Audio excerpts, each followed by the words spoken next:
King Priam refuses to return her to Greece. Helen is now kept at the royal court of Troy.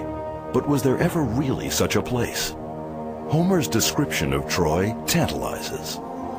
In past days, men told tales of Priam city, rich in gold and rich in bronze. Priam city, Troy, rich in gold. That promise has lured treasure seekers through the centuries. Find Troy, and you will find gold. And that is where this gold comes back into the story. In 19th century Germany, an eccentric businessman took up the hunt for Troy's riches with a vengeance. That man was Heinrich Schliemann. He was obsessed with the Iliad and believed every word of it. To him, Troy, Helen, the horse were real history. But for hundreds of years, scholars had seriously doubted Troy's existence. To them, it was a fictitious city, an Atlantis, a Shangri-La. Schliemann refused to believe them. A man obsessed, he embarked on a wild quest that became the first serious attempt to find Troy.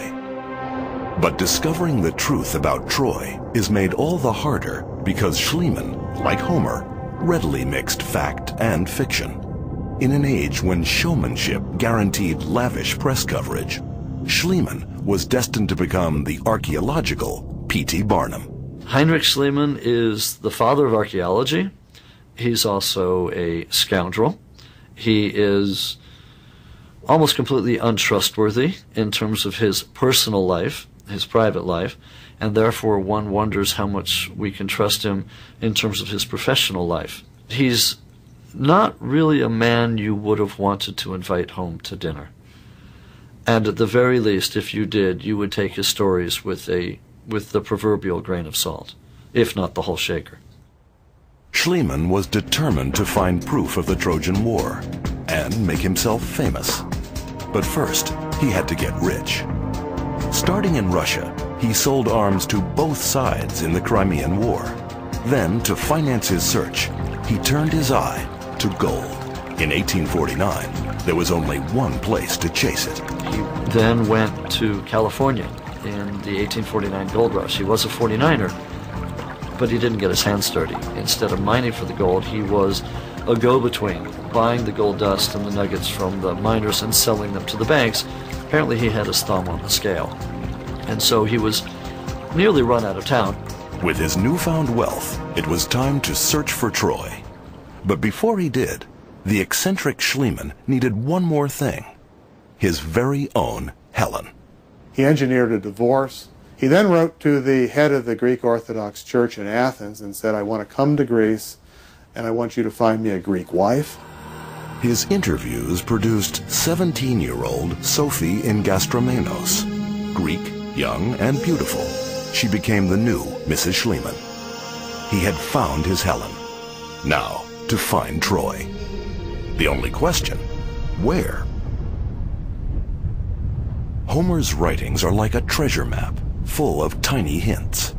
He describes the Trojan plain as a windy land, dotted with sturdy oak trees, perched on the edge of the ancient Hellespont waterway. This sent Schliemann to northwestern Turkey in 1868, where the purported grave of Achilles lies near the town of Beşik Tepe, on the Aegean coast. If Homer is to be believed, Troy has to be nearby. Schliemann then turned to a man with a credible theory of how to unravel this mystery. He was Frank Calvert, a diplomat and amateur archaeologist. Frank Calvert said to him, you know, on my land there is a site named Hisarlik, and I've been excavating there. I believe it's Troy. Why don't you come and take a look and dig, and if it's Troy, we can work something out. Hisarlik was not much to look at. Literally a grassy lump, 220 by 160 yards, rising from the flat farmland of Turkey's Anatolian coast. Calvert convinced Schliemann that this unassuming mound in the middle of nowhere was once the cosmopolitan civilization of Troy.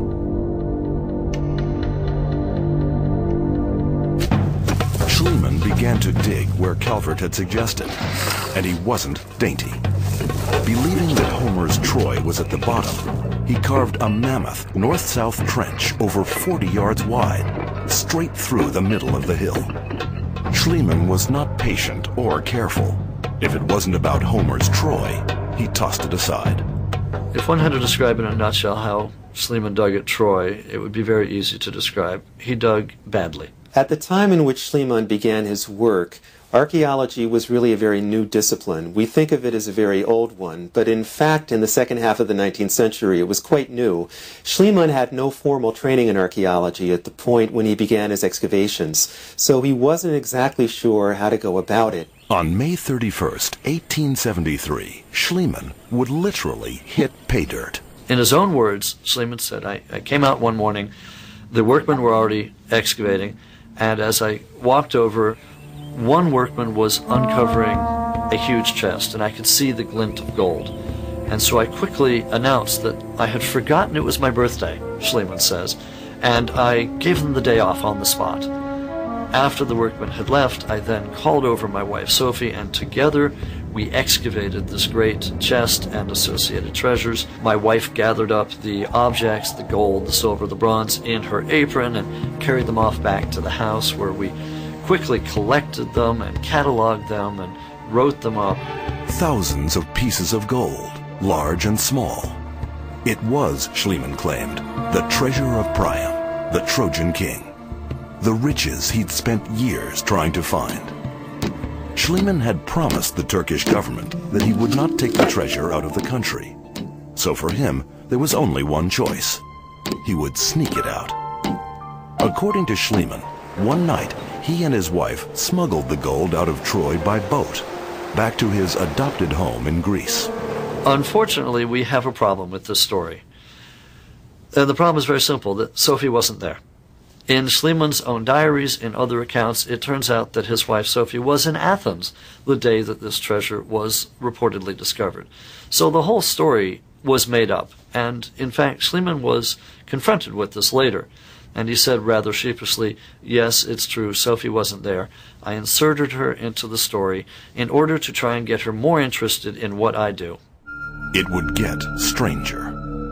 With the gold in hand, Schliemann could complete the creation of his own personal Helen. After Schliemann smuggles the gold out of Turkey and back to Athens, one of the first things he does is dress his wife Sophie in all the gold and take a picture of this. It's not something you do.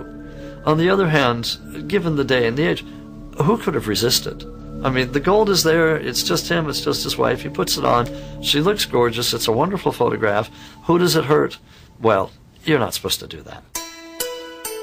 For Schliemann, his lifelong dream had finally come true.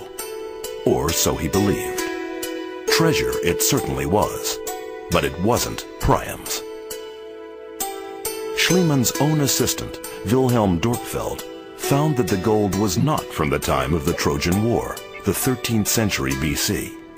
It was, in fact, much older, more than 1,000 years older. Amazingly, by accident, Schliemann had discovered a lost civilization, one that dated to about 3000 BC, older than anyone had imagined. It was a discovery for the ages.